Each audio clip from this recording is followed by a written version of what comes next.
यार ना किसी की फीलिंग के साथ मत खेलो। अगर साथ चलने की हिम्मत है और पूरी दुनिया से लड़ने की ताकत रख सकते हो तो ही आगे बढ़ना।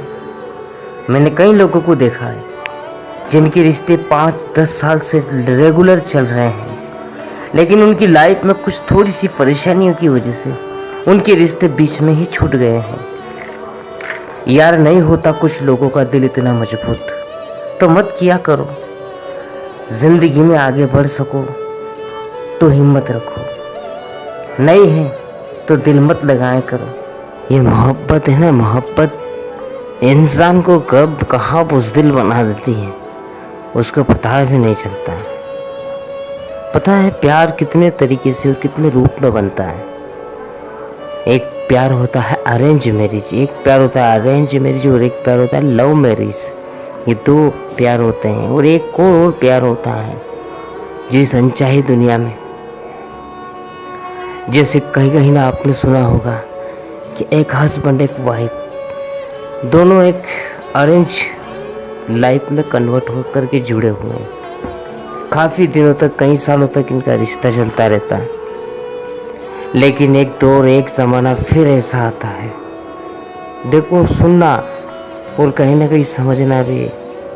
आपने कहीं देखा होगा और कहीं सुना हो तो आपको मेरी बात कहीं ना कहीं सच लगेगी। अब पता चला कि दोनों के बीच में दूरियां बढ़ी। सभी ने पूछा तुम दोनों में दूरियां कैसे पैदा हुई। एक ने बताया, वहम बताया कि इसका मुझ पर वहम होता है, और एक ने बताया कि मेरे सारे फर्ज पूरे करने के बावजूद भी मेरे ऊपर इतनी शक की गुजारिशें क्यों, इतनी बंदिशें क्यों। मेरे हर फ़ोन कॉल का आना, मेरा कहीं आना कहीं जाना, हर बात पर रुकावटें क्यों। मैं तंग आ गया हूँ ऐसी लाइफ से। ऐसे करके वो रिश्ता टूट जाता है। दोनों पक्ष के परिवार वाले भी समझते हैं रहना दोनों को साथ में है, दोनों एक साथ नहीं रह सकते, इन दोनों को अलग किया जाए। कहीं ना कहीं कभी न कभी ऐसे हादसे घटित हो जाएंगे जब आप देना भारी हो जाता है। इस डर की वजह से एक घर, दो परिवार, दोनों के रिश्ते बिगड़ते हैं और एक हस्बैंड वाइफ दोनों के बीच में दूरियां तमाम हो जाती हैं। उनका प्यार दो घोड़ी के बराबर हो जाता है। फिर वापस वो दोनों शख्स अलग अलग हो जाते हैं। फिर कुछ समय बीतता जाता है, कुछ वक्त बीतता जाता है तो ये दिल ही ना, कहीं ना कहीं फिर उनमें एक नई प्यार की उम्मीद जगती है। और प्यार की उम्मीद तो जग जाती है, लेकिन आदतन, गौर करिएगा, आदतन, आदत तो वो ही है। अगर पत्नी की तरफ से आदत अगर वही है, एक घर बिगड़ा है, कुछ समय बाद वापस उमंग जगी है। अब गौर कीजिएगा, दोनों पक्ष को इन बीते हुए वक्त की सारी बातें याद आती हैं और कहीं ना कहीं दोनों फिर समझते हैं और सोचते हैं कि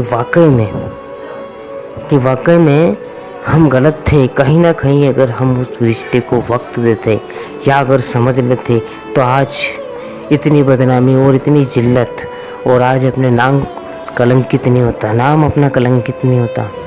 फिर इन सारी चीज़ों को वो आपस में घूट पी करके एक नए रिश्ते की परवान चढ़ते हैं।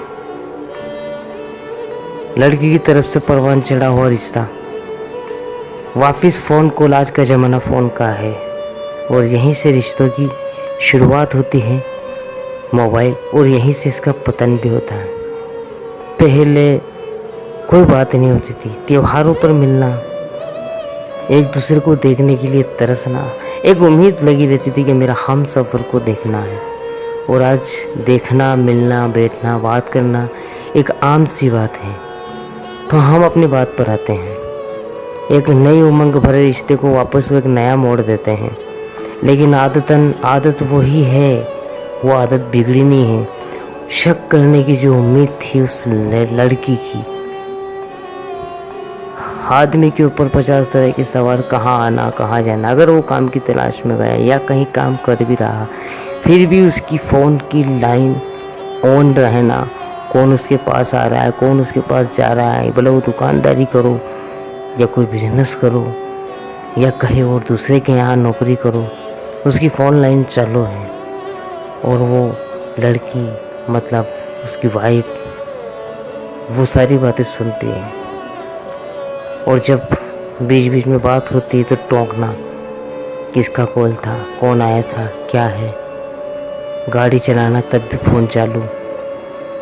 आप सोच रहे होंगे कि यार ये ऐसी बातें सुना रहा है, ऐसा भी कोई होता है क्या?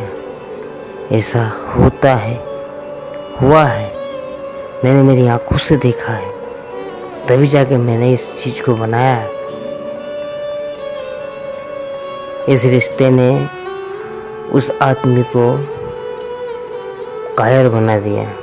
कभी कभी वो फूट फूट करके रोता है और वो इंसान इतना सही है जिससे आसपास मोहल्ले इलाकों वालों से अगर पूछा जाए तब भी सही उसे ही बताया जाएगा। मेरा सीधा सा मतलब ये है कि रिश्तों को सिर्फ वक्त चाहिए और रिश्तों को इतना वक्त भी ना दें और इतना भी एक दूसरे के लिए समर्पित ना हो कि जब छोटी सी तकरार भी रिश्तों में, जो एक मान सम्मान वाला जो रिश्ता होता है, ज़्यादा बात फ़ोन कॉल पर उस रिश्ते की सारी मान मर्यादा मिट्टी में मिला देती है।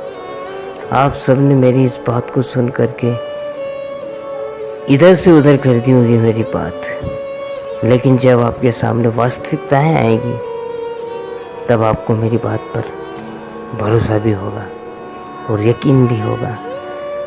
मेरा इस वीडियो का संदेश सिर्फ यही है, क्योंकि ये मैंने मेरी आंखों से देखा है, समझा है और उस शख्स ने मेरे पास आकर के अपना दर्द बयां किया है। मैं चाहता हूँ कि इस बात को आप सब समझें।